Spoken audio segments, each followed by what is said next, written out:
Perched on the rugged hills overlooking the ancient city of Cusco, the capital of the Inca Empire, stands the majestic fortress of Saksaywaman. This colossal structure, crafted with mind-boggling precision and architectural genius, has withstood the ravages of time, silently guarding the secrets of a civilization long past. This is one of those cases where the science is even more sensational than the headlines. Imagine stones so large and perfectly fitted that not even a piece of paper can slide between them, and you begin to grasp the mystery and allure of Saksaywaman. This fortress, more than just a military bastion, is a testament to the Incas' advanced understanding of engineering, astronomy, and their profound connection to the natural world, challenging us to rethink our perceptions of the ancient world. Its story begins long before it caught the eye of Western historians and archaeologists, having been a significant part of local life and culture well before the Spanish conquest of the Inca Empire in the early 16th century. The horrendous catastrophe of the Spanish conquest. The Spanish sent ahead of them terrible diseases like smallpox. The Spanish first encountered Saksaywaman during their conquest of Cusco in 1533. Led by Francisco Pizarro and his brothers, the conquistadors were immediately struck by the grandeur and precision of the fortress, which was then a central feature of the Inca capital. Among the earliest and most vivid descriptions we have of Saksaywaman were penned by Pedro Sancho, Pizarro's secretary.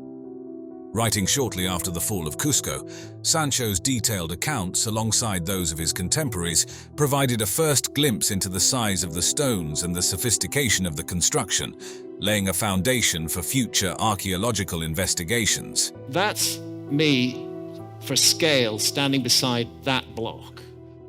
As the 19th century rolled around, the ruins of Saksaywaman piqued the interest of international travelers and scholars, spurred on by the growing field of archaeology. Notable among these was Ephraim George Squire, who visited Peru in the 1860s. His detailed sketches and descriptions further fueled worldwide interest and brought more attention to the site's historical and architectural significance.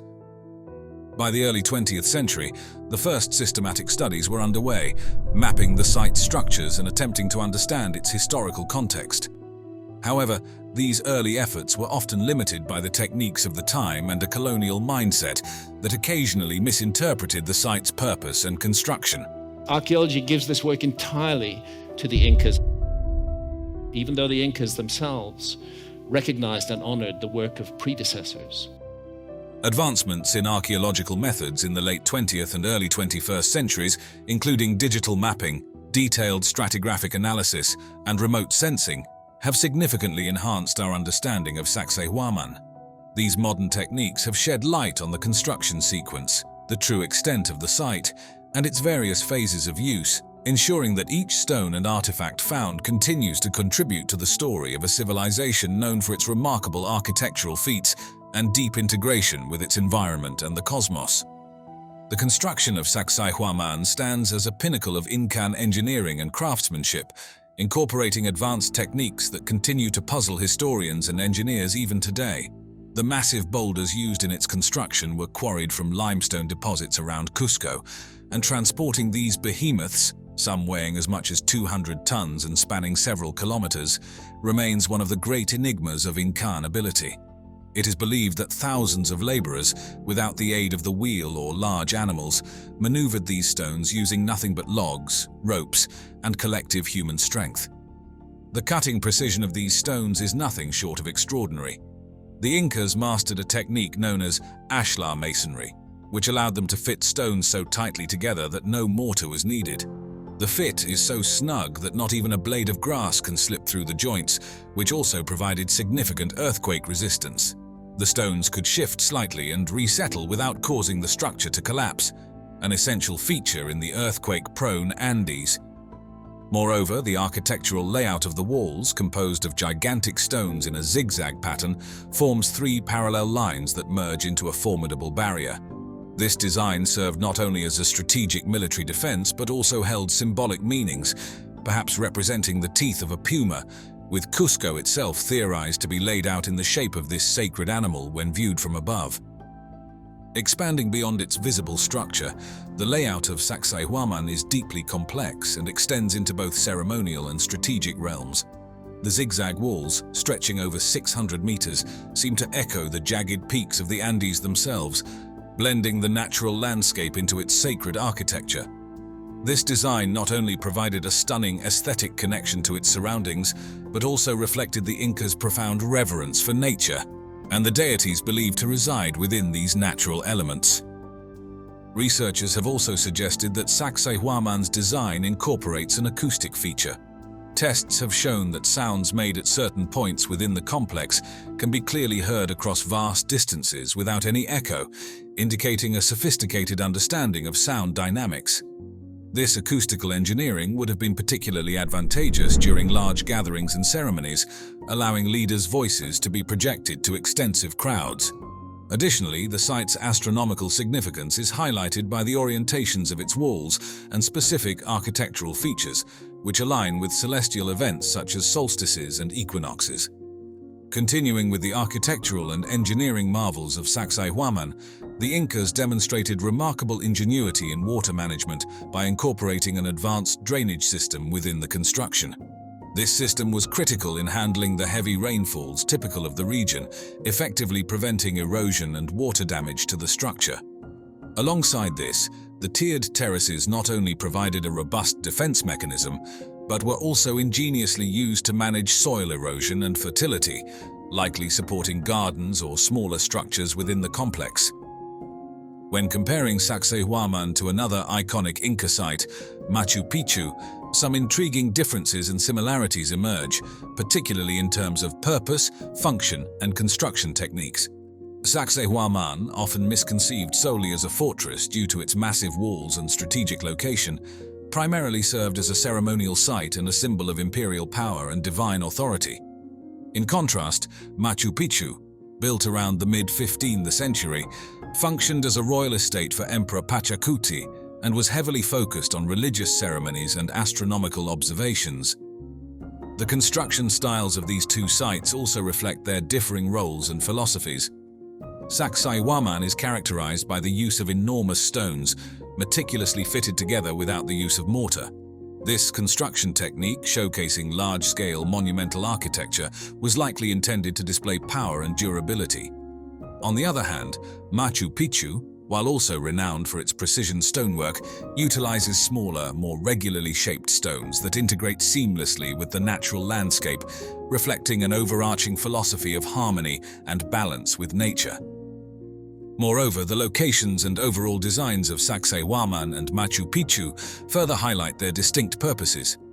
Saksaywaman's position on a high plateau overlooking Cusco gives it a robust, militaristic, and expansive design, symbolizing its role as a guardian over the capital. In stark contrast, Machu Picchu is nestled between mountain peaks, often enshrouded in mist, creating a more secluded and mystical ambience that is designed to blend into its mountainous surroundings, emphasizing its spiritual and retreat-like nature. These strategic choices in location and design not only served practical purposes, but also conveyed the spiritual and cultural values of the Inca civilization. Continuing the exploration of Incan architectural ingenuity, Saksaywaman not only stands out as an architectural and ceremonial masterpiece, but also as a strategic military fortress, exemplifying the Incas' deep understanding of military tactics and effective landscape utilization. Its defensive characteristics are meticulously designed, blending the natural and constructed environments seamlessly. Strategically perched on a hill overlooking Cusco, Saksaywaman's elevated position offered the Incas a crucial vantage point from which they could observe any approaching threats. This advantageous positioning provided ample time to prepare defenses or mount counterattacks, making it an integral part of the region's security. Access to Saksaywaman was deliberately limited, with a few heavily guarded entrances. These were intentionally designed to be narrow, forcing attacking forces to enter in reduced numbers and become vulnerable to attacks from defenders positioned along the walls above and to the sides. Within the walls, the arrangement allowed for excellent visibility and easy communication between different sections of the fortress. Signal fires and other forms of visual messaging were used to coordinate defensive efforts across Saksaywaman and with other nearby fortifications. further enhancing its defensive capabilities. When comparing the defensive structures of Saksaywaman with those of medieval European castles, like the iconic Edinburgh Castle in Scotland, several intriguing contrasts and similarities come to light.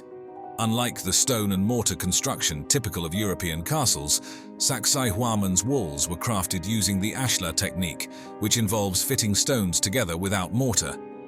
This technique not only provided significant earthquake resistance, but also ensured there were no weak points like mortar that could be easily undermined or eroded.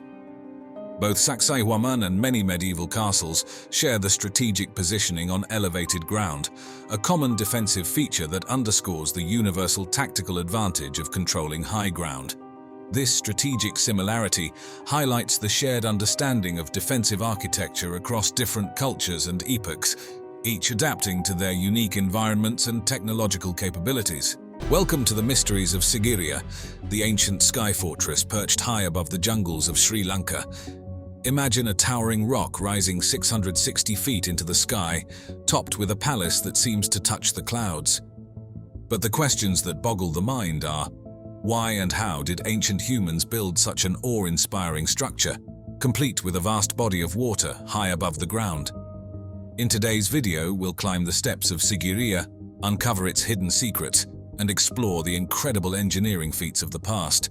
Stay tuned as we unravel how this fortress was not just a marvel of beauty, but a masterpiece of ancient technology. Did you know that the stunning Sigiriya, or Lion Rock, has a story that reaches deep into the history of Sri Lankan royalty? This tale begins in the 5th century AD, chronicled vividly in the ancient Kulavamsa. This epic documents the saga of King Kasyapa, who ruled from 477 to 495 CE. In a dramatic twist of events, Kasyapa seized the throne from his half-brother Moggallana, setting the stage for a story of intrigue and architectural marvel. To safeguard himself against potential retaliation, Kasyapa moved the capital from Anuradhapura to the formidable Sigiriya rock. There, atop a 200-meter-high granite monolith, he commissioned the construction of a fortress and a luxurious palace, a clear display of his wealth and a testament to his architectural vision. However, after the fall of Kasyapa's dynasty, Sigiriya slipped into the shadows, cloaked by dense forest overgrowth and fading from collective memory. It wasn't until 1831 that the site re-emerged into the spotlight.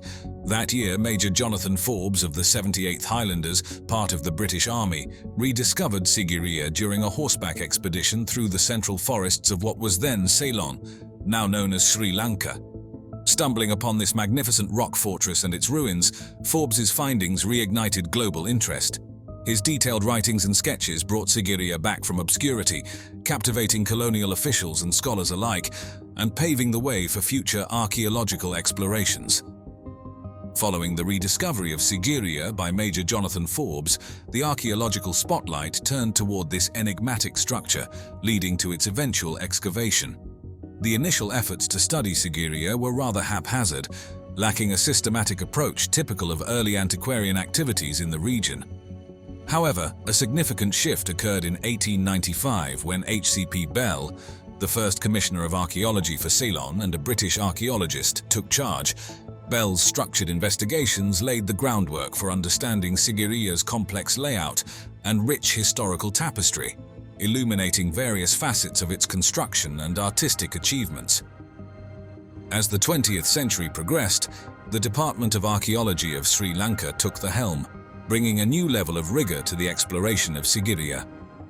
These systematic archaeological excavations really began to take shape by the mid-century, further accelerated when Sigiriya was declared a UNESCO World Heritage Site in the 1980s. This period marked intense activities that included detailed mapping of the site, careful excavation of the gardens, and meticulous restoration of the ancient frescoes. Speaking of frescoes, these vibrant paintings on Sigiriya's western face are truly a sight to behold. Depicting celestial maidens known as apsaras, these artworks showcase the exceptional skill of ancient Sri Lankan artists. Created with natural mineral pigments, these frescoes have withstood the ravages of time, their colors still vivid after more than 1,000 years.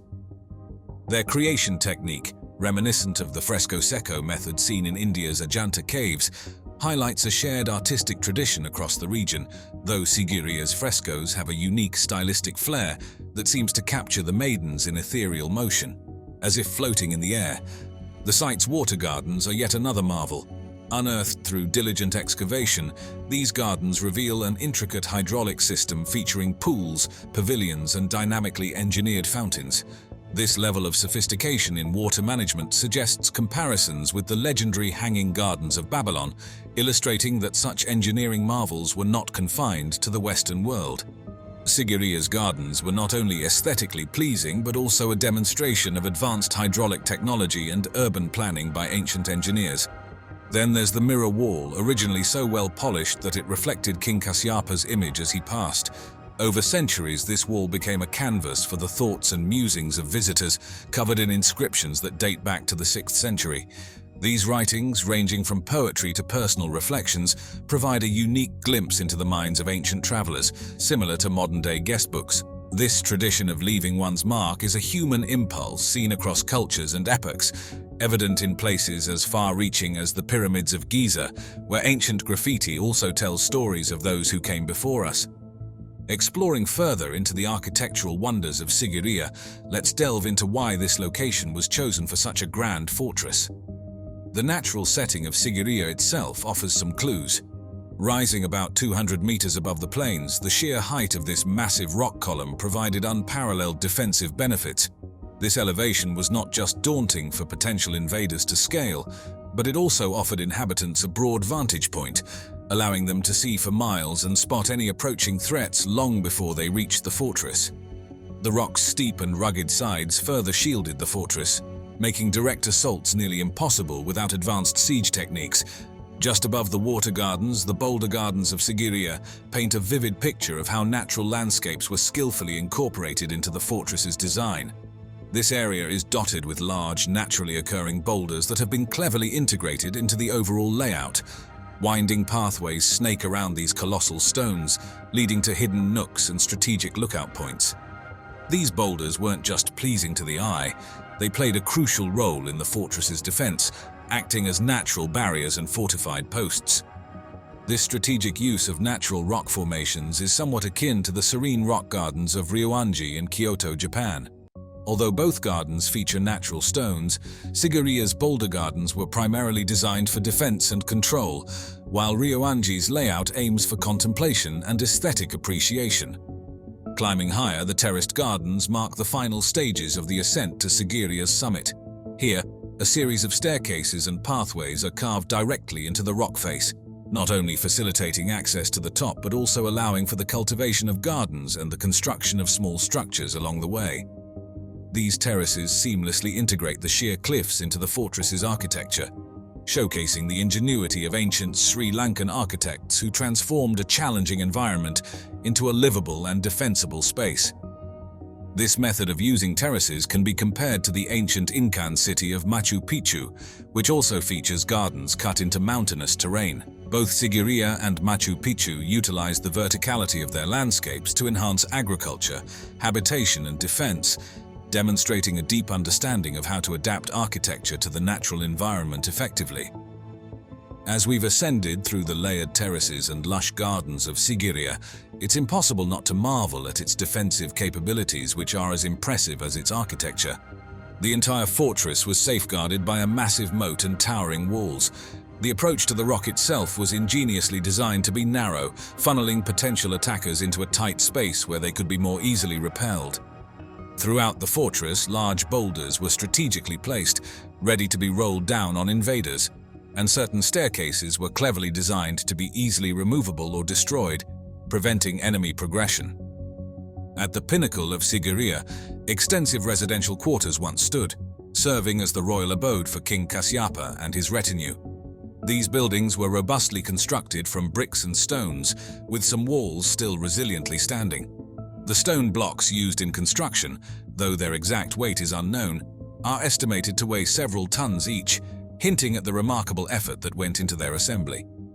To create a flat area on the summit, large amounts of rock and soil were excavated, likely requiring immense manpower and possibly even elephant power, underscoring the vast resources at King Kasyapa's command. Drawing an interesting parallel, the construction feats of Sigiriya can be likened to those of the Incas' Machu Picchu in Peru. Both iconic structures were built in demanding locations, yet they demonstrate an extraordinary ability to blend architectural elements with the natural landscape. Machu Picchu, nestled between mountain peaks and featuring agricultural terraces and planned residential areas, echoes Sigiriya's integration of form and function within its environment. The scale of material moved and the meticulousness of Sigiriya's construction spotlight its stature as a marvel of ancient urban planning and engineering. More than just a military stronghold, Sigiriya symbolized royal authority and divine kingship, with its strategic defenses, luxurious residential quarters, and enchanting pleasure gardens all set against the backdrop of ingenious human innovation. This combination not only fortified the fortress physically, but also enshrined it as an indelible symbol of cultural and historical significance in ancient Sri Lanka. Deep within the dense forests of New Zealand's north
Padang received more thorough exploration.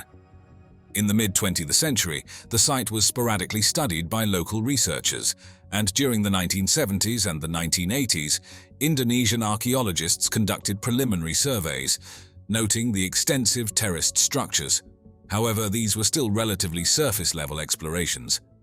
A significant turn in the investigation of Gunnung Padang occurred in 2010 when Dr. Danny Hilman Natawijaya, a geologist associated with the Indonesian Institute of Sciences, took an active interest in the site due to its unique geological formations. Dr. Natawijaya's engagement marked the beginning of an in-depth exploration using modern technologies such as ground-penetrating radar, seismic tomography, and advanced radiocarbon dating techniques, which allowed researchers to peer beneath the surface and uncover layers and features previously unseen. From 2011 to 2012, early radiocarbon tests on these layers suggested that the upper visible layers of the site were constructed between 500 and 1500 years ago, aligning with the age of other known megalithic sites in Southeast Asia. However, the narrative took a dramatic turn in 2013 when deeper investigations indicated the presence of layers that could date back to at least 9000 BC and possibly as far back as 20,000 BC.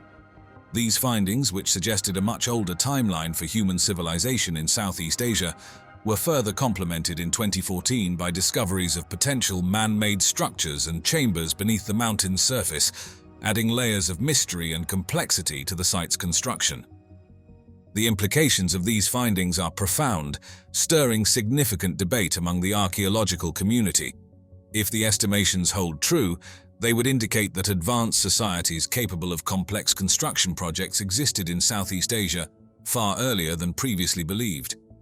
The exploration of Gunnung Padang not only challenges our understanding of prehistoric human activity, but also stirs national pride in Indonesia, leading to increased support from the government for archaeological research to delve deeper into the country's ancient history. This ongoing research continues to unveil new facets of the site, promising to enrich our understanding of early human societies. Gunnung Padang is a fascinating archaeological site that showcases the ancient engineering and architectural prowess of its builders. Perched atop a hill and sprawling over an area of roughly 900 square meters, this site is one of Southeast Asia's most significant megalithic complexes. The builders employed a variety of rectangular andesite stones, a volcanic rock noted for its hardness, which they arranged into massive terraces that narrate the tale of different epochs and construction techniques. The stones at Gunnung Padang vary widely in size, with some weighing several tons and the largest reaching up to 7 meters in length and weighing over 40 tons. The method used to arrange these heavy stones into terraces would have required not only a sophisticated knowledge of engineering, but also the use of tools like levers, wooden rollers, and perhaps the power of humans or animals. Surrounding these terraces are walls built from columnar joints of volcanic rocks. These walls serve both functional and aesthetic purposes, indicating that the ancient builders not only sought durability against weathering, but also had an eye for design. Radiocarbon dating of the organic materials found within the soil layers tells us that the upper visible layers of the site were constructed between 500 and 1500 BC. However, it is the deeper, less visible layers that truly captivate archaeologists, as advanced imaging techniques suggest there could be constructions buried that date back farther. If these findings prove accurate, Gunnung Padang would not only be the oldest known megalithic site in Southeast Asia, but would also rival the age of Göbekli Tepe in Turkey, which is currently considered one of the world's oldest temple complexes. One intriguing theory about Gunnung Padang is that it might have served as more than just a communal or ceremonial center. It could have had astronomical purposes. Some researchers believe that the arrangement of the stones and the orientation of the terraces could align with celestial bodies and significant events like solstices and equinoxes, a practice observed in other ancient megalithic sites around the world. This suggests that the site's creators had a sophisticated understanding of astronomy, which they incorporated into their religious and social practices. When compared to Stonehenge in England, which was built between 3000 BC and 2000 BC, Gunnung Padang's potential origins around 20,000 BC place it much earlier in the timeline of megalithic construction. While both sites share similarities in their possible astronomical significance and their use of large stones, Gunnung Padang's terraces add a unique layer of complexity and grandeur, suggesting that megalithic culture in Southeast Asia could be far older than previously understood. Continuing our exploration of Gunnung Padang, let's delve deeper into the remarkable aspects that highlight its ancient architectural ingenuity and potential cosmological significance. The site's construction techniques are particularly impressive due to the massive columnar basalt rocks that comprise its structure. Not native to the immediate area, these rocks were transported several kilometers, showcasing the ancient builders' advanced knowledge in engineering and logistics. The likely method of moving these heavy stones involved rolling them over logs, a challenging feat given the terrain and the weight of the stones, which could reach several tons. Furthermore, the layout of Gunnung Padang may reflect more than just architectural intent. It seems to mirror an astronomical blueprint similar to that of Stonehenge or the pyramids of Giza, which align with solstices and other celestial events. This alignment suggests that Gunnung Padang might have served as an ancient observatory, with certain stones positioned to mark solar and lunar events, thereby serving a practical purpose in agricultural and ceremonial life. Recent investigations have brought to light another fascinating feature: large underground chambers revealed through geophysical surveys. These chambers could potentially be ancient burial sites or storage for cultural artifacts, representing older construction phases concealed beneath more recent layers. This discovery hints at a much larger and more complex site than what is visible on the surface. The debates surrounding the age of Gunnung Padang are as lively as they are pivotal. Some researchers suggest that the site could be up to 22,000 years old, based on indirect dating methods such as analyzing sediment layers and geological formations. These controversial estimates, if proven correct, would challenge the established timelines of human civilization and technology development, making Gunnung Padang a key site for understanding prehistoric human societies. Additionally, there are speculative theories about the carvings and inscriptions found at Gunnung Padang, possibly indicating cultural links with other distant ancient civilizations. These theories, while not yet proven, suggest that the site could have connections as far-reaching as Africa or the Indian subcontinent, hinting at a more interconnected prehistoric world. An interesting comparison can be drawn between Gunnung Padang and Nan Madol, located on the island of Pohnpei in the western Pacific Ocean. Known as the Venice of the Pacific, Nan Madol features ruins linked by canals and constructed with large basalt logs, similar to the massive stone pillars used at Gunnung Padang.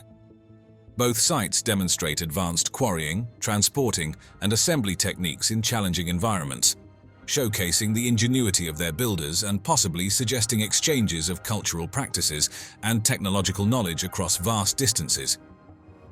These comparisons not only underline the architectural achievements of these ancient builders, but also enrich our understanding of their capabilities and the extent of their cultural interactions. Today, we're diving into one of the world's most enigmatic archaeological mysteries, the Bada Valley megaliths. Nestled in the lush landscapes of central Sulawesi, these ancient stone structures have baffled experts for over a century. But this is thousands of years and it's still sitting there perfect. I bet if you fill it with water, the water wouldn't even leak out of it. Who built these colossal statues and stone jars? What secrets do they hold about a forgotten civilization? Join us as we uncover the mysterious origins and fascinating theories behind these remarkable relics.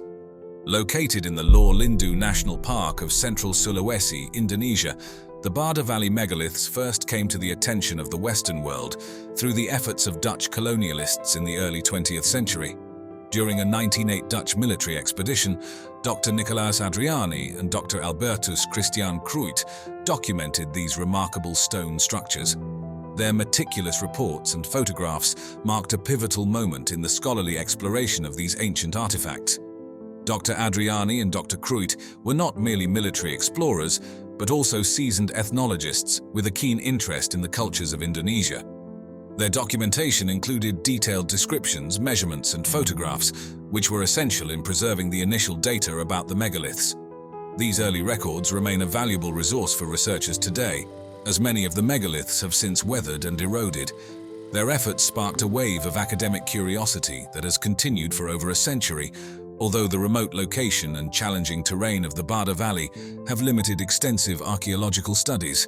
Nobody honestly knows who did the work. We simply know that it was an ancient civilization that obviously had advanced technology. The origins of the Bada Valley megaliths are shrouded in mystery. No written records or definitive oral traditions link these structures to a specific culture or time period, leaving their creators and purpose open to interpretation. This absence of concrete historical context has led to a multitude of theories, each offering a different perspective on these enigmatic stones. Determining the age of the Bada Valley megaliths has proven challenging. Some researchers estimate that the megaliths could date back as far as 2000 BCE, based on stylistic comparisons with other ancient Southeast Asian artifacts. Others argue for a more recent origin, proposing that they were created around the 14th century CE. All of these places are likely pre-cataclysmic, so at least 13,000 years old. The primary difficulty in dating these structures lies in the lack of organic material associated with them, which precludes radiocarbon dating. In the absence of direct dating methods, researchers have turned to indirect clues. For example, the weathering patterns on the stones suggest they have been exposed to the elements for many centuries. Additionally, the tools and techniques required to carve such hard stones indicate a sophisticated level of technology that was not commonly available in the region until later periods. Despite these efforts, the precise timeline of the megalith's creation remains elusive. A unique and particularly fascinating aspect of the Bada Valley megaliths is the presence of a megalith known as Langke Bulawa. This particular megalith is not only one of the largest, but also features detailed carvings of human-like figures. The intricacy of these carvings suggests a high degree of skill and artistic expression. One intriguing theory about the Bada Valley megaliths proposes that they were created as part of a complex system of territorial markers and spiritual waypoints. According to this hypothesis, the megaliths were erected by a prehistoric culture to demarcate important areas such as tribal boundaries, sacred sites, or routes used for migration and trade. This theory is supported by the strategic placement of some megaliths along ancient pathways and near water sources, suggesting they may have served both practical and ceremonial purposes. An interesting comparison can be drawn between the Bada Valley megaliths and the Moai statues of Easter Island.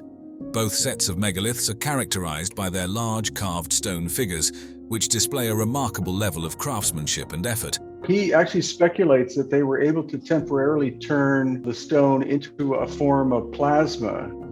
However, while the Moai are primarily found along the coastline and oriented towards the sea, possibly serving as guardians or representations of ancestors, the Bada Valley megaliths are scattered throughout a lush inland valley.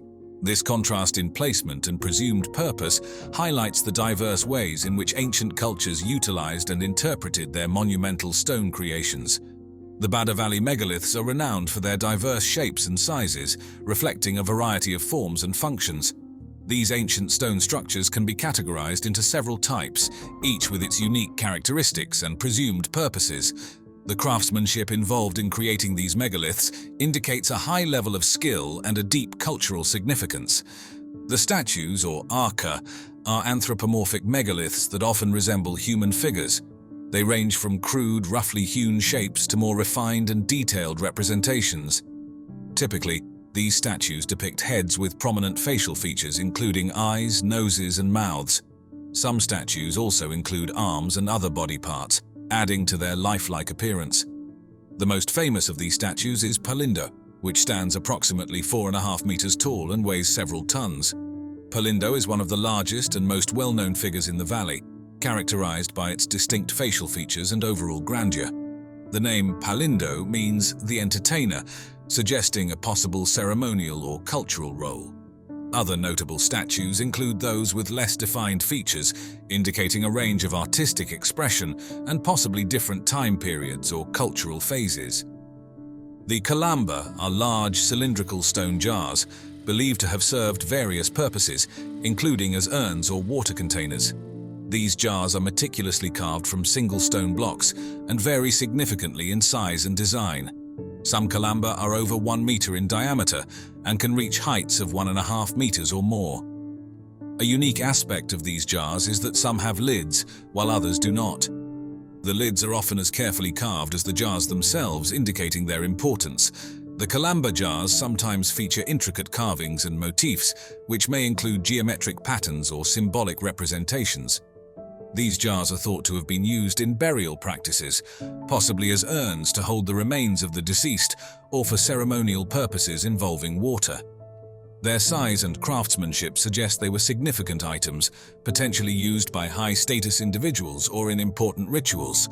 Stone basins and bowls of varying sizes are another significant category of the Bada Valley megaliths. These structures often feature intricate decorations and motifs, which may provide clues about their usage and cultural importance.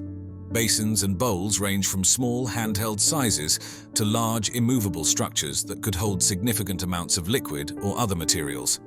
Some of these basins are intricately decorated with carvings that include geometric patterns, animals, or symbolic motifs. The creation of the Bada Valley megaliths would have required sophisticated techniques and tools, as well as a well-organized workforce. So what happened to all these tools? Whoever did the work came, brought the technology, and then took the technology with them somewhere. The megaliths are carved from hard stones such as granite and basalt, which would have been sourced from local quarries. The initial quarrying process involved separating large stone blocks from bedrock, likely using a combination of chiseling, hammering, and possibly heating and cooling techniques to create fractures. Once quarried, the massive stone blocks would have needed to be transported to their final locations. This would have involved a significant logistical effort, likely utilizing wooden sledges, rollers, and possibly animal or human labor to move the stones across the valley's challenging terrain. The fine carving and finishing of the megaliths were achieved using a variety of stone tools, including chisels, hammers, and grinding stones. The precision of the carvings, especially on the harder stones, indicates the use of advanced techniques and considerable skill. Some megaliths feature intricate designs and motifs that suggest the use of finer, more specialized tools for detailed work. A unique and particularly fascinating fact about the Bada Valley megaliths is the presence of a megalith known as Langka Bulawa. This structure is a large stone slab with a carved human figure lying prone. One interesting theory posits that the Bada Valley megaliths were part of a vast interconnected network of megalithic cultures that spanned Southeast Asia. This theory suggests that there was significant cultural exchange and communication between these ancient societies, which shared similar techniques, artistic styles, and possibly religious beliefs. The spread of megalithic structures across this region may reflect a shared heritage or influence, hinting at a much more interconnected prehistoric world than previously thought. A compelling comparison can be made between the Bada Valley megaliths and the stone carvings of the Olmec civilization in Mesoamerica. Both cultures produced large, anthropomorphic stone statues with distinct facial features, although separated by vast distances and different historical contexts. The Olmec heads, known for their detailed and expressive facial features, bear a stylistic resemblance to some of the Bada Valley statues, particularly in the emphasis on facial expression and scale. This comparison underscores the universal human inclination to create monumental art and the possibility of convergent cultural evolution in different parts of the world. At the turn of the 19th to the 20th century, an era brimming with curiosity and the spirit of discovery, the ancient civilizations of Mesoamerica began to captivate scholars and adventurers alike. This period, steeped in Victorian-era fascination, saw ancient cultures not as relics of the past, but as windows into a grand, albeit lost, world. The settlement story of the Americas is much more complicated than we've realized. Fueled by a mix of exploration, colonization, and a penchant for romanticizing the unknown, people were drawn to the mysteries that ancient societies held. Institutions in Europe and the United States, including museums and universities, recognized the value of understanding these indigenous civilizations. They began to fund expeditions, not just for the sake of collecting artifacts, but to delve deeper into the history and culture of these ancient peoples. This marked a significant shift in archaeology, transforming it from a quest for treasures to a scientific discipline focused on careful excavation and analysis. This is part of a curious mystery that is not unconnected to the genetic mystery. The Olmec civilization, with its colossal heads and intricate stone structures, was one of the earliest to be uncovered. Yet in these initial stages, many artifacts were mistakenly attributed to the more familiar Maya and Aztec civilizations. This was largely due to their apparent similarities in artistic style, and because these civilizations were better understood at the time. It's been known by archaeologists for quite a long time that there are anomalous skulls in parts of Brazil. The unique aspects of Olmec art and iconography were not immediately recognized, highlighting the challenges faced by early archaeologists in differentiating between the complex cultures of the region. Two figures who played a pivotal role in bringing the wonders of Mesoamerica to the Western world were John Lloyd Stephens and Frederick Catherwood. Their expeditions, documented in Incidents of Travel in Central America, Chiapas and Yucatan, and Incidents of Travel in Yucatan, not only introduced the Maya civilization to many, but also set a standard for future archaeological work. Their detailed illustrations and engaging narratives captured the imagination of the public, sparking a wave of interest in ancient Mesoamerican cultures. This era also saw the beginnings of comparative archaeology, where discoveries from Mesoamerica were placed in a global context, offering new perspectives on the development of human societies. Museums evolved from mere collections of curiosities to centers of research and education, significantly contributing to the dissemination of knowledge about these ancient cultures. Furthermore, the late 19th and early 20th centuries witnessed the emergence of interdisciplinary approaches in archaeology, incorporating anthropology, linguistics, and even early environmental science, which enriched the understanding of Mesoamerican civilizations. The story of how the colossal stone heads became recognized as a key to understanding the Olmec civilization is a fascinating tale of curiosity, exploration, and eventual enlightenment within the archaeological world. Initially stumbled upon by Western archaeologists in the late 19th and early 20th centuries, these massive sculptures, some towering over 9 feet tall and weighing several tons, presented a mystery. But what's fascinating about them is they are supposedly the first high civilization of Central America. With their distinctive facial features, including flat noses and fleshy cheeks and often adorned with helmet-like headgear, they captivated those who found them but left many questions unanswered. What do we think those helmets were that they were wearing? Nobody knows, because no physical example of such a helmet has ever been found, just like no physical example of an Egyptian pharaoh's crown has ever been found. The first significant acknowledgement of these heads came from José Melgar Serrano in 1862, when he uncovered one at Tres Zapotes in Veracruz. Melgar described the sculpture as having Ethiopian features, a reflection of the era's interpretations and biases, underscoring how little was known about the Olmecs then. Although Melgar's discovery was groundbreaking, it was initially seen as an isolated find rather than evidence of a broader, unknown civilization. For decades, these colossal heads were viewed more as curious anomalies rather than vital cultural artifacts. Without a wider archaeological context, their true significance was overlooked, and they were sometimes wrongly attributed to other known civilizations like the Maya or Aztec, or even to entirely speculative, unknown cultures. It was a puzzle missing its broader picture, waiting for the pieces to be put together. The narrative began to shift in the mid-20th century, thanks to more focused and systematic excavations in the Olmec heartland, led by archaeologists such as Matthew Stirling. These efforts unearthed additional colossal heads alongside other artifacts, helping to piece together the puzzle of the Olmec civilization. It was through this dedicated work that the Olmecs were finally recognized as a distinct and influential culture in Mesoamerica, predating and potentially influencing subsequent civilizations like the Maya and Aztecs. In 1945, a groundbreaking expedition led by Matthew Stirling to San Lorenzo, Tenochtitlan, dramatically advanced our understanding of the Olmec civilization, an enigmatic culture that laid the foundational stones of Mesoamerican history. Recognizing the potential significance of these sites, the Smithsonian Institution stepped in, providing the necessary support and funding for a more thorough exploration. The vastness of San Lorenzo, spreading across several kilometers, presented another hurdle. It was impossible to excavate the entire site in one go, so Stirling and his team had to make strategic decisions about where to dig, prioritizing areas where surface finds indicated the presence of significant artifacts. This meticulous approach to excavation was critical, requiring careful planning, mapping, and a methodical technique to ensure the delicate artifacts, some centuries old, were preserved for future study. As they cleared the jungle overgrowth and dug into the ancient soil, Sterling's team was not just unearthing artifacts, they were also piecing together the story of the Olmec civilization.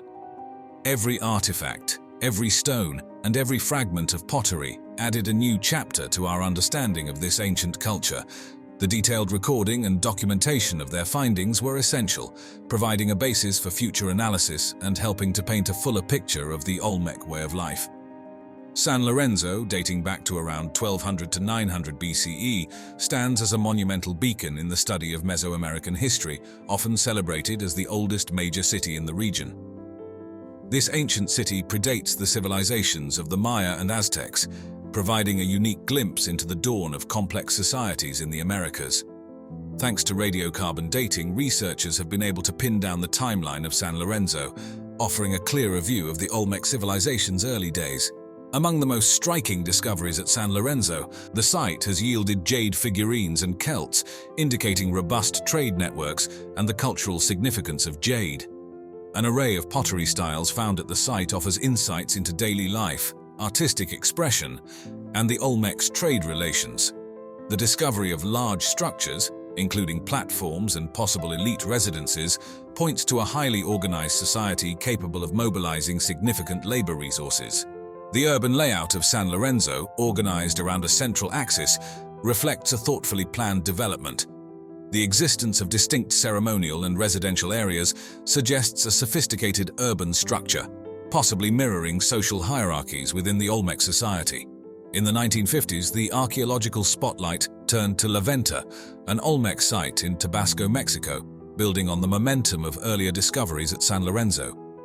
This shift marked a significant phase in unraveling the mysteries of the Olmec civilization, regarded as one of the earliest complex societies in Mesoamerica.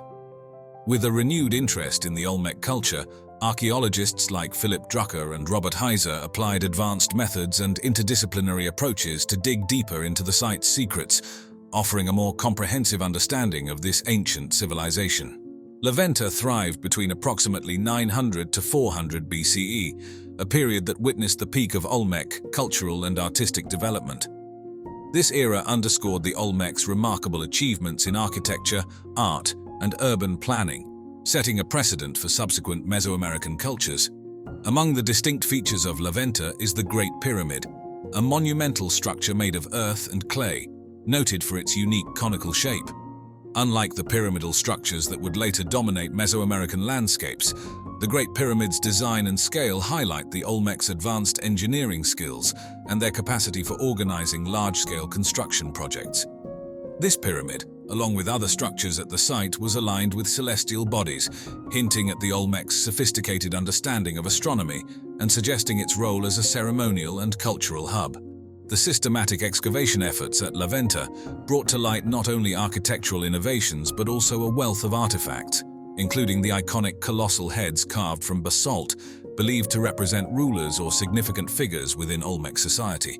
Similarly, altars adorned with intricate carvings provided glimpses into the civilization's mythology and rituals.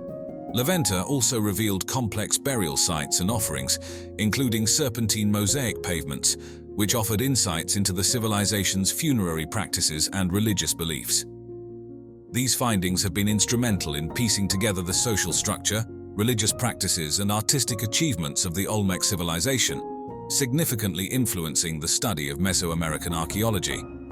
However, the preservation of La Venta faces challenges due to the tropical climate and human factors, underscoring the importance of ongoing research and conservation efforts.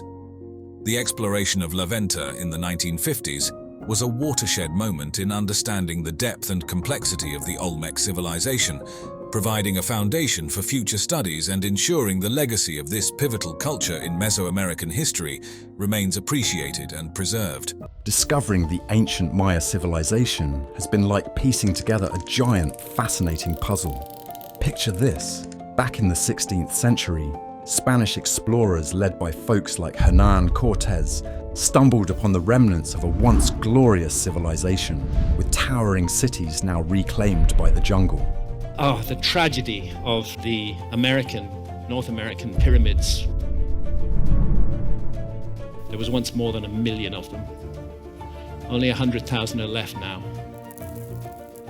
Sadly, their initial encounters weren't the most respectful. A lot of Maya history got lost or destroyed, thanks to biases and a general lack of understanding. The horrendous catastrophe of the Spanish conquest. The Spanish sent ahead of them terrible diseases like smallpox. Fast forward to the 19th century, and there's a renewed buzz about the Maya. This time, it's explorers and adventurers trekking through the jungles of Central America and the Yucatan Peninsula, hungry for knowledge about these ancient peoples. Two guys, John Lloyd Stephens and Frederick Catherwood, became the rock stars of Maya exploration. In the 1830s and 1840s, they journeyed to sites like Copan and Palenque, sketching and writing about their finds. Their work lit up the world's imagination with tales and visuals of the Maya's grand cities and sophisticated culture. By the 20th century, studying the Maya had become a serious scientific endeavor. Archaeologists got down and dirty in the ruins, conducting careful digs and uncovering secrets that the Maya left behind. Big projects at places like Copan and Chichen Itza peeled back layers of mystery, revealing intricate details about how the Maya lived, worshipped, and governed themselves. If you have a relatively short time frame to deal with, then searching for a lost civilization becomes much more complex and much more difficult. Discoveries at Tikal and Palenque gave us peeks into royal life, with their elaborate tombs and stunning artwork, not to mention proof of the Maya's knack for architecture and stargazing. The lost city of El Mirador, hidden for centuries beneath the dense canopy of northern Guatemala's jungle, stands as a monumental witness to the ancient Maya civilization's grandeur and ingenuity. Rediscovered in the late 20th century, this city has profoundly reshaped our understanding of the Maya, pushing back the timeline of their architectural and societal achievements to much earlier than previously recognized. Flourishing from the 6th century BCE, El Mirador was a preeminent city in the Maya world during the pre-classic period, centuries before the rise of the more commonly known classical Maya cities such as Tikal and Palenque. Its scale and complexity are astonishing, with sprawling urban centers, elaborate plazas, and sophisticated water management systems, including reservoirs and canals, that supported a densely populated area at its zenith. The centerpiece of El Mirador is the colossal La Venta pyramid. Towering above the forest, La Venta is not just the largest pyramid in the Maya world, but also one of the most massive ancient structures in the world by volume. The pyramid's base covers an area larger than 9 football fields, and it rises to a height of approximately 230 feet. Constructing La Venta would have required moving millions of cubic meters of earth and stone. A staggering feat given the absence of metal tools, the wheel, or domesticated beasts of burden. This monumental effort underscores the advanced engineering skills and social organization of the Maya, capable of mobilizing and sustaining such a large workforce. El Mirador's discovery also brought to light an extensive network of raised causeways, known as Sakbiob, connecting it with other cities and settlements across the region. These causeways facilitated trade, movement, and possibly acted as political and ceremonial pathways, illustrating the city's importance as a regional hub. One of the most intriguing theories about El Mirador, and the pre-classic Maya in general, concerns the reasons for the city's decline and eventual abandonment around the end of the first millennium BCE. Researchers speculate that extensive deforestation and the demands of large-scale agriculture may have led to environmental degradation, reducing the city's ability to support its population. This theory suggests a cautionary tale about the sustainability of human-environment interactions, echoing modern concerns about environmental management and conservation. Comparatively, El Mirador and its monumental architecture can be paralleled with ancient Egypt's Old Kingdom, which was contemporaneously constructing its own colossal structures, including the pyramids of Giza. Both civilizations achieved remarkable architectural feats without the advantages of modern technology, relying instead on a profound understanding of engineering, astronomy, and mathematics. However, whereas Egypt's pyramids served primarily as tombs for pharaohs, Maya pyramids like La Venta were multifunctional, serving as temples and possibly observatories, reflecting the Mayas' integrated approach to religion, governance, and science. The decipherment of the Maya script stands as one of the most enthralling detective stories in the history of archaeology and linguistics. For centuries, the intricate hieroglyphs carved into stone monuments, painted on pottery, and written in the few surviving bark paper books remained a locked treasure trove of the ancient Maya civilization's wisdom. The breakthrough in the 20th century, primarily attributed to the insights of Russian linguist Yuri Knorozov, transformed our understanding of the Maya, unveiling a civilization rich in history, culture, and scientific knowledge. The Maya script is a complex system of glyphs which had stumped scholars for years. Early attempts at decipherment were hampered by the assumption that the script was purely ideographic, representing ideas rather than sounds, much like the Egyptian hieroglyphs before their decipherment. This led to numerous speculative and often incorrect interpretations of Maya texts. The turning point came in the 1950s with Yuri Knorozov. He proposed that the glyphs were not only logographic, but also phonetic, representing sounds. Knorozov's insight was based on the use of the Landa alphabet, a set of glyphs recorded by Spanish Bishop Diego de Landa, which had been dismissed by many as inaccurate. Knorozov suggested that these glyphs could represent phonetic sounds as well as logographic symbols. This approach opened the door to reading the Maya script as a fully functional writing system that included phonetic elements. Knorozov's work sparked a new wave of interest and research, leading to a collaborative international effort to crack the Maya code. Scholars such as David Kelly, Tatiana Proskuryakov, and later Linda Scheller and David Stewart, among others, made significant contributions. Proskuryakov, in particular, was instrumental in demonstrating that many inscriptions were historical records of Maya rulers and their deeds, rather than purely mythological texts as previously thought. This shifted the direction of Maya epigraphy towards historical reconstruction. One fascinating theory that has emerged from the study of Maya texts is the advanced nature of Maya astronomy and mathematics. The decipherment of the Dresden Codex, one of the surviving Maya books, revealed complex tables for predicting lunar and solar eclipses, the movements of the planet Venus, and the cycles of the Maya calendar.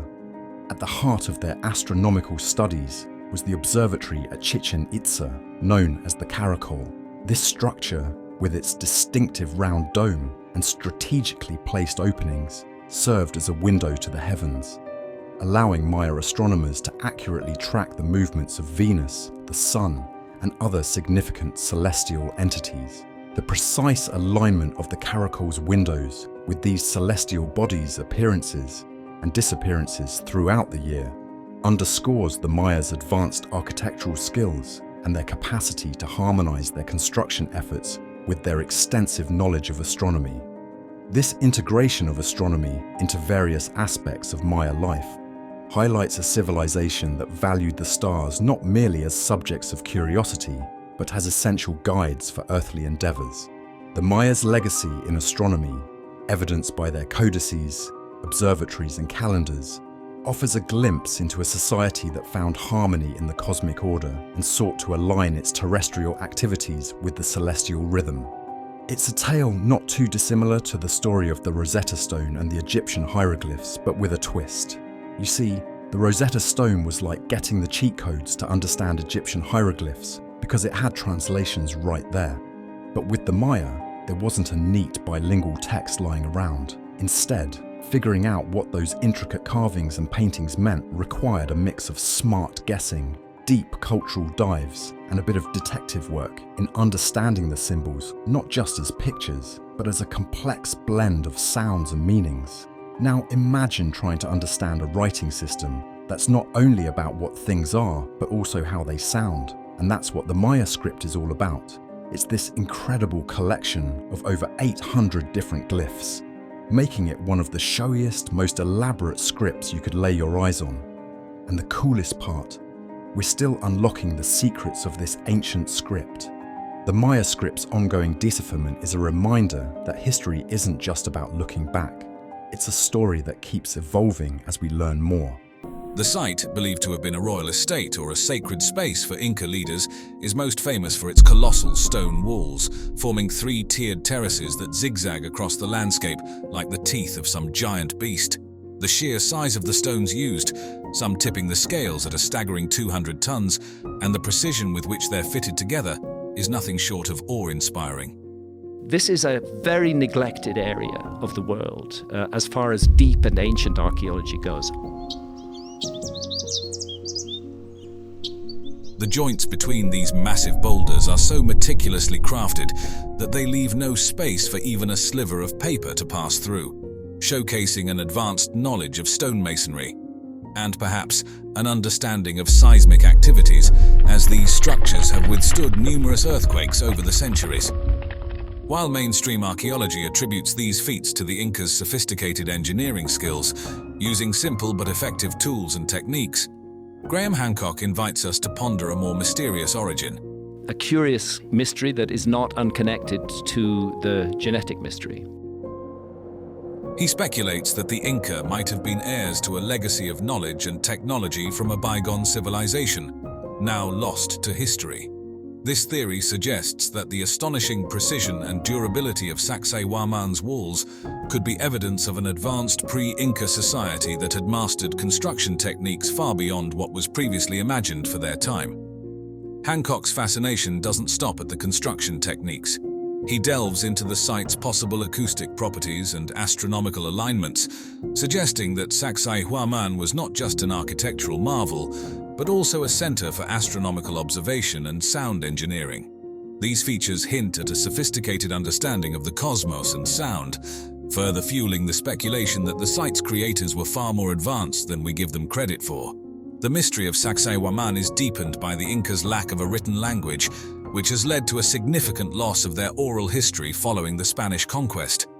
This absence of concrete historical records leaves a gap in our understanding of the site's true purpose and the extent of the Incas' architectural knowledge.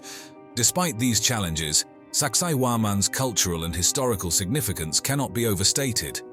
As a UNESCO World Heritage Site, it attracts thousands of tourists each year, serving as a vital link to the past and a testament to the Inca civilization's ingenuity.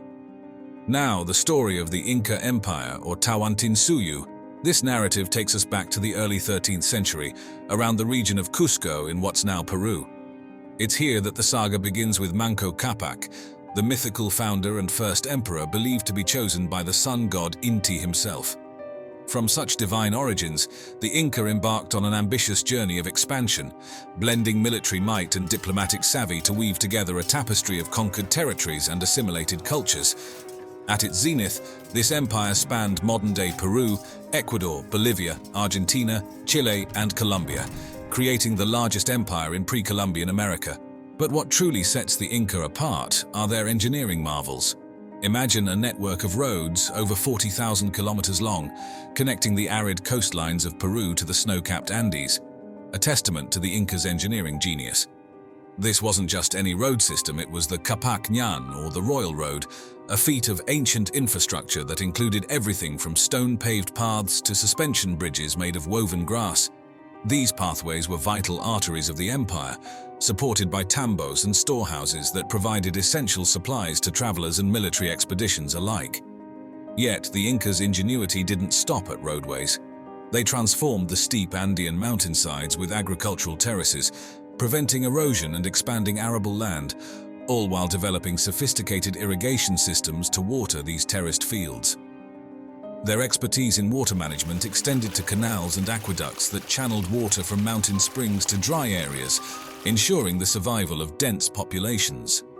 The heart of this empire was Cusco, a city that was not only the political center but also an urban planning marvel. Cusco was divided into sectors that mirrored the four parts of the empire, each sector meticulously planned and organized. And then there's Machu Picchu, the crown jewel of Inca architecture, perched high in the mountains and blending seamlessly with the landscape. This iconic site, with its terraces, temples and palaces, showcases the Incas' unparalleled skill in stonework, stones so precisely cut and fitted that they've withstood centuries of earthquakes. Now moving back to Graham Hancock, a name synonymous with challenging the traditional narratives of history and archaeology, has long fascinated us with his theories on the ancient world. Are we looking at the traces of a forgotten episode in human history? I think so. I think that's what's going on here. He suggests that civilizations like the Inca were not only more technologically advanced, but also more interconnected than we've been led to believe. Let's take a closer look at some of the intriguing ideas Hancock puts forward. First off, consider the Incas' ingenious system of communication. They had these runners known as chasqui, who could sprint across the empire's vast network of roads and trails, passing messages with incredible efficiency. But it wasn't just about legwork. The Inca also used quipus, complex knot patterns on strings that may have been more than mere accounting tools. Hancock muses that these could have carried detailed messages, perhaps even stories across vast distances.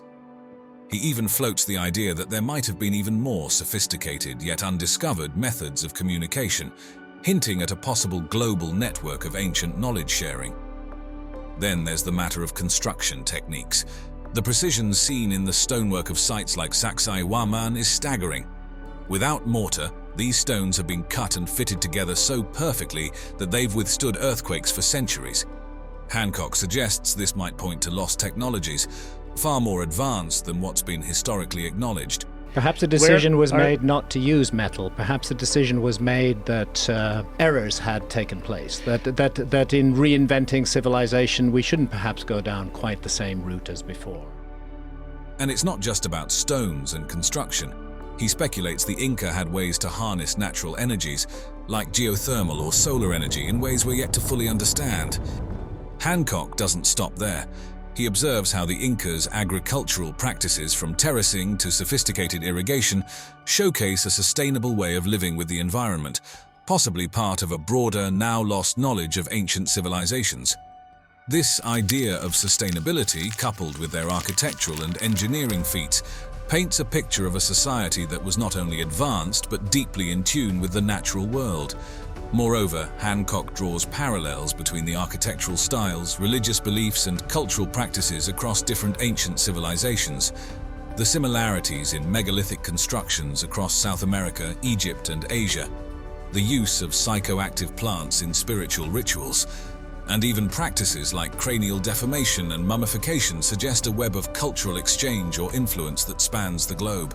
Graham Hancock, a name often associated with thinking outside of the box. Among his many interests, the Inca Empire stands out for its sophisticated communication networks and astronomical know-how, areas where Hancock's ideas veer sharply from the mainstream narrative.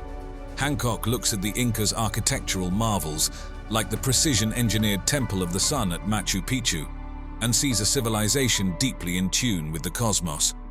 These buildings weren't just about looking pretty.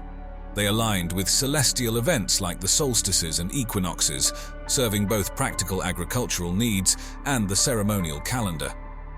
It's this star-aligned architecture that leads Hancock to ponder if the Incas' cosmic knowledge was inherited from an even older global civilization, suggesting a world where ancient peoples shared a sophisticated understanding of astronomy long before it was thought possible. Hancock's theories, while met with skepticism from the academic establishment, undeniably add zest to the ongoing dialogue about our ancestors. By proposing that the Inca were part of a technologically advanced and interconnected ancient world, he challenges us to rethink what we thought we knew about the past. Whether you're a believer or a skeptic, Hancock's insights into the Inca Empire invite us all to explore the mysteries of ancient civilizations with fresh eyes, reminding us that history is anything but written in stone. Explorations and archaeological discoveries in jungle environments have significantly expanded our understanding of ancient civilizations. These lush, often formidable environments have hidden the remnants of societies from the prying eyes of modern civilization until relatively recently. But now, with newer technologies, we are able to look into these jungles without having to venture on foot. The lost city of the monkey god, also known as La Ciudad Blanca or the White City, has been shrouded in mystery and legend for centuries. Tucked away in the dense and nearly impassable jungles of the Mosquitia region in Honduras, this enigmatic city captured the imagination of explorers, historians, and archaeologists who dreamed of uncovering a forgotten civilization. It first came into the limelight with aerial photographs in 1939 suggesting its existence, but it was not until the use of LiDAR technology in 2012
possibly inherited, knowledge of astronomy. Was this sophisticated understanding a legacy from a much older, now lost civilization? When one looks at the grandeur of Maya structures such as the pyramid at Chichen Itza, the brilliance of their astronomical alignment is striking. During the equinoxes, the play of light and shadow on this pyramid creates the illusion of a serpent slithering down its steps. To Hancock, these architectural marvels are not just buildings, but celestial maps, echoing an advanced understanding of the cosmos. Orion was extensively involved in Mayan rebirth beliefs, which described the constellation and specifically its 3 belt stars as the turtle of rebirth. In Egypt, as amongst the Maya, the stellar context involves Orion and the Milky Way. The Mayas' awareness of the ecliptic, the path followed by the sun, moon, and planets across the sky, further fuels Hancock's theories. Their ability to predict solar and lunar eclipses and track the movements of Venus, which they revered as the god Kukulkan, showcases their deep astronomical knowledge.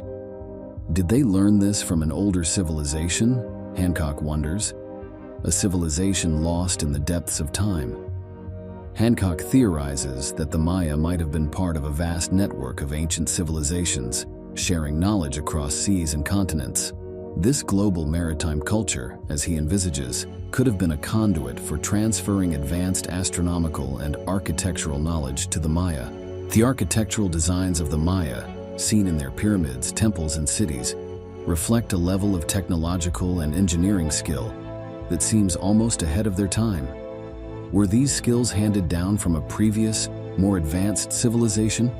The mathematical systems of the Maya, including their use of zero, a concept rare in the ancient world, were integral to their astronomical calculations.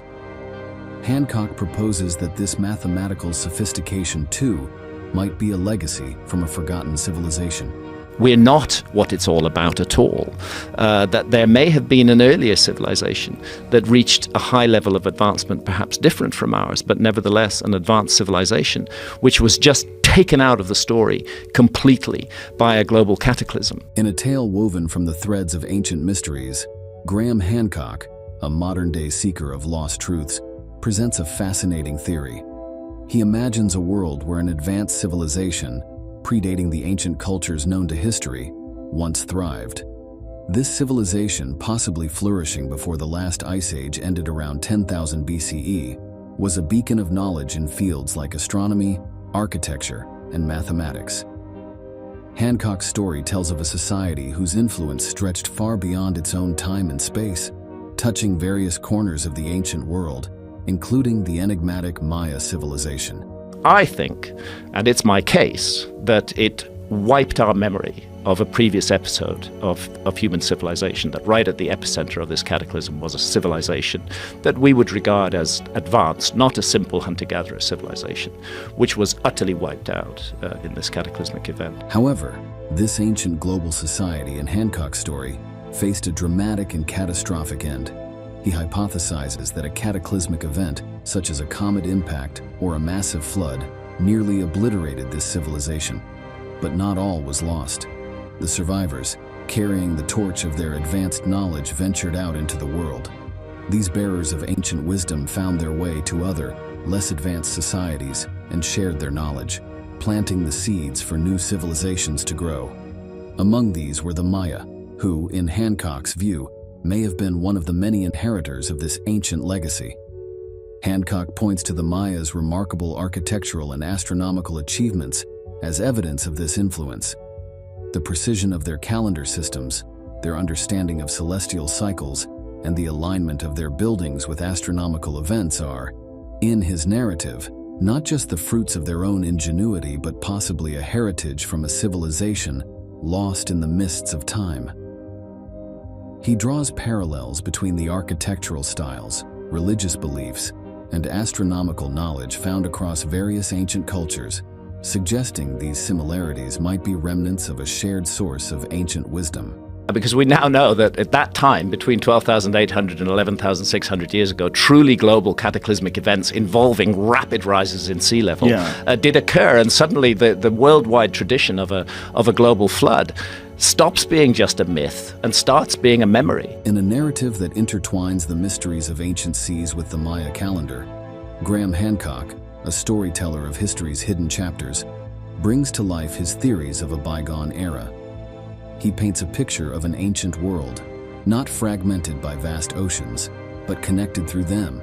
This world, according to Hancock, was home to a sophisticated global maritime culture.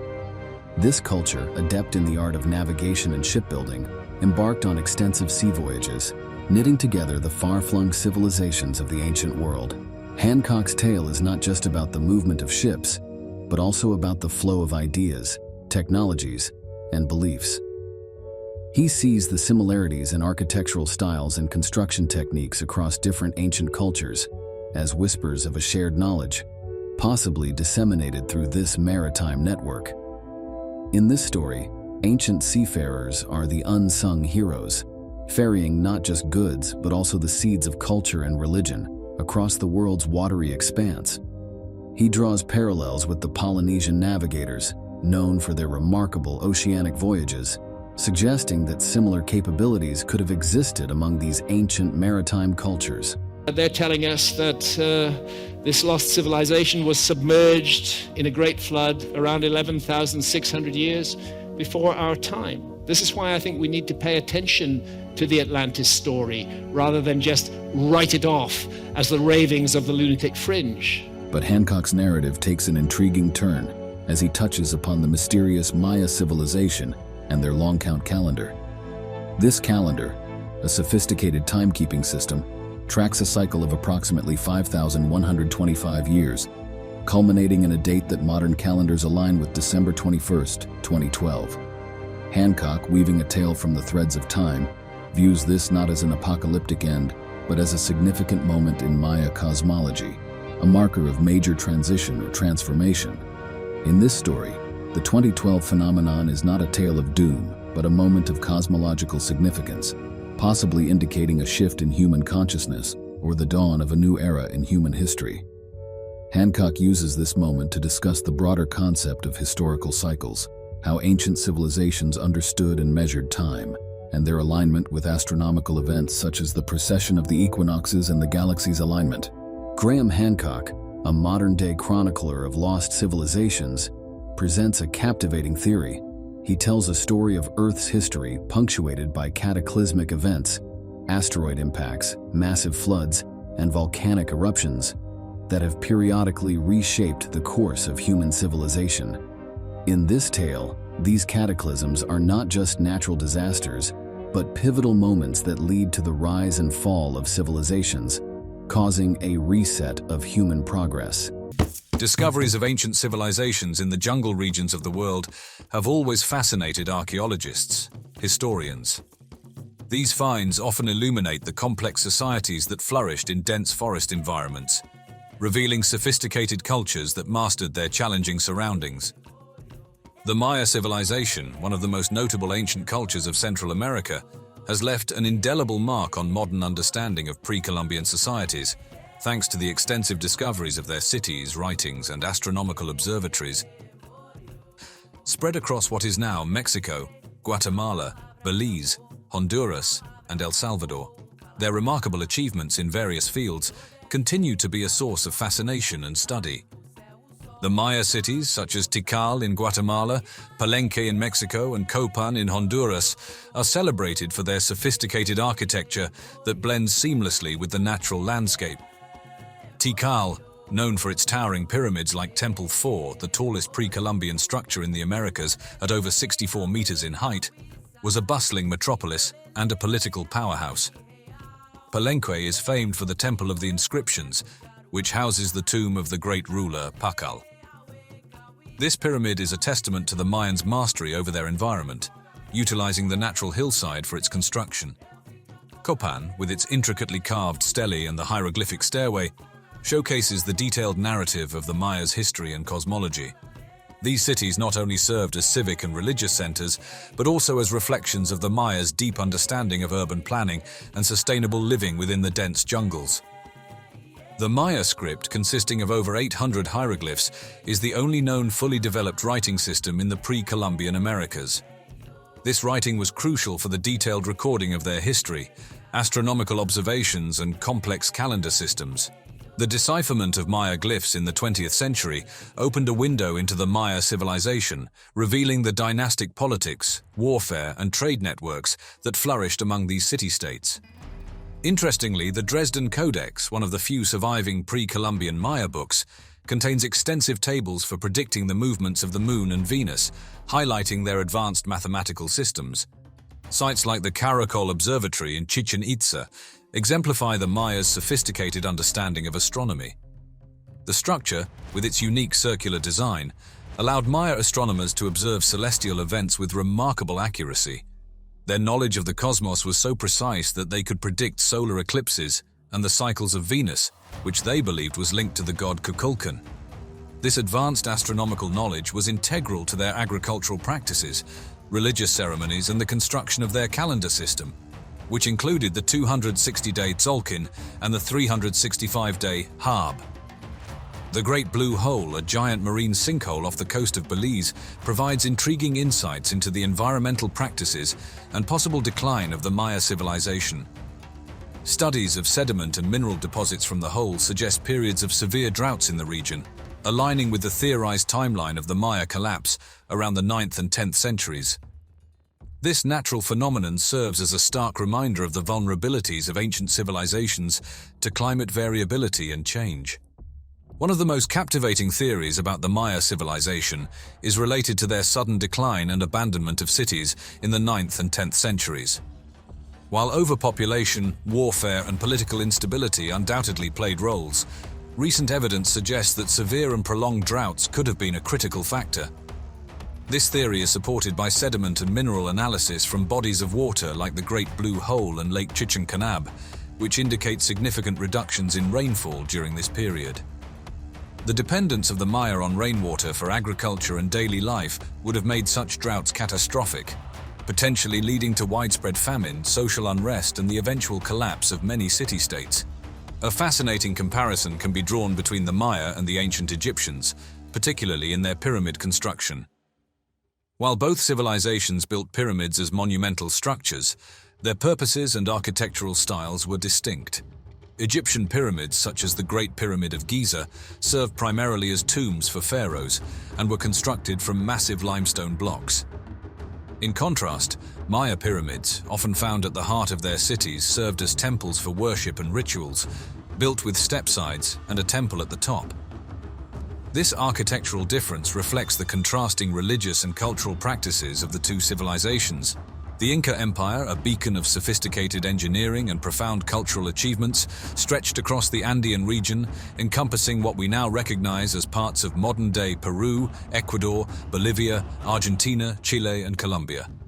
This vast empire, thriving in the 15th and early 16th centuries, showcased a remarkable integration of architecture, agriculture, and astronomy into the natural landscape, epitomized by its key discoveries that continue to captivate scholars and tourists alike.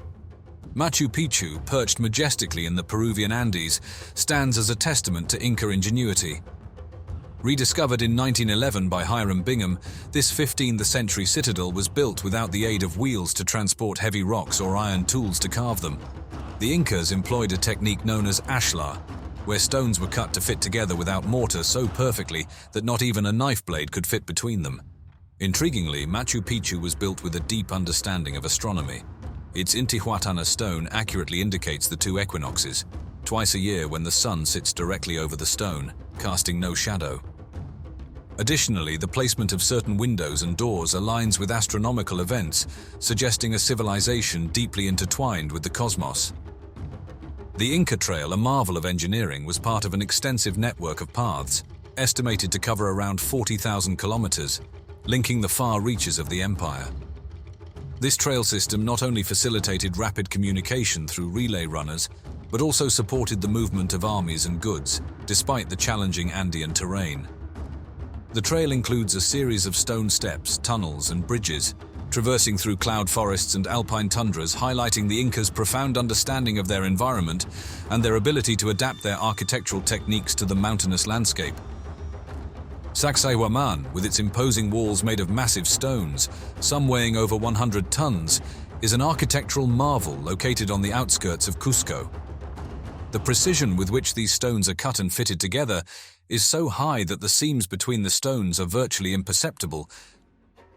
This fortress, believed to represent the head of a puma, with Cusco forming the body. An interesting theory that has emerged about these structures, particularly Machu Picchu, is that it served as a royal estate for the Inca emperor Pachacuti. Instead of being a defensive stronghold, it is theorized that Machu Picchu was a retreat symbolizing the power and prestige of the Inca ruler, strategically located to oversee the sacred landscape and align with key astronomical events, reinforcing the emperor's divine association with the sun god Inti. Comparing the Inca Empire's architectural feats to those of ancient Rome reveals a fascinating juxtaposition. While Roman architecture is renowned for its introduction of the arch, concrete, and extensive road networks that integrated the empire, the Incas achieved a comparable level of integration without these technologies. Their road networks, built in harmony with the natural terrain, and their structures, designed with an innate understanding of earthquake engineering, reflect a different kind of sophistication. Where Rome's architecture spoke to the empire's expansionist ethos and engineering innovation, Inca architecture communicated a deep reverence for the natural world and a desire to blend rather than dominate the landscape.